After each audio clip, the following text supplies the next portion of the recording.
Hello guys, welcome to my vlog. Na-invite na ako guys sa lunch ng kapitbahay namin. Babalik lang din nila galing ng Pinas for vacation last December. Tapos yung amo nila, mayroon silang bagong mini garden. Ito na nga guys, oh, tingnan nyo. Ang ganda pala na ganito lang siya na may upuan, tsaka yung barbecuehan.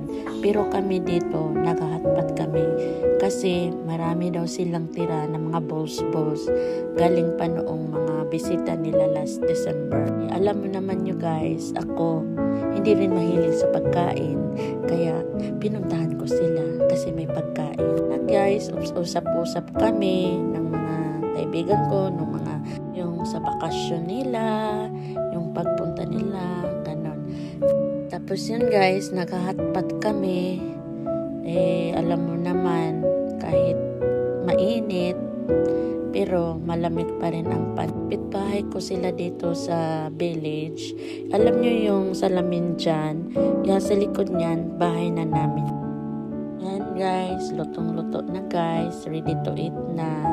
Tapos sinintay namin yung isa naming kaibigan kasi naka-carwash pa siya. Naka-yellow at saka yung isa, mag-inayan sila. Gusto ko talaga yung ano nila, yung mini garden na ganito. Diba? Fresh lang ang hangin. Tapos, parang makawala ng problema habang kumakain. Tapos, yun lang, samahin nyo kami aming pagkain hanggang maubos. Kain na kami niyan habang hinintay naming isa. Ito na nga guys, dumating na si Ning. Isa rin naming kapitbahay. 4 lang talaga kami dito sa village na parang na pag may pagkain, nag-share kami. Tapos kung may nakaluto, lahat nakakain kami. Kaya akala ko nga dito guys, dito wala akong kaibigan, pero sa awa ng Diyos, marami pala silang nagsishare ng pagkain nila kasi minsan andito yung amo ko, kaya hindi ako makaluto. Give and take lang siya. Ganun. Wala na guys, ang init talaga guys ng kinain ko guys. Kaya napapaypay ako sa bibig ko.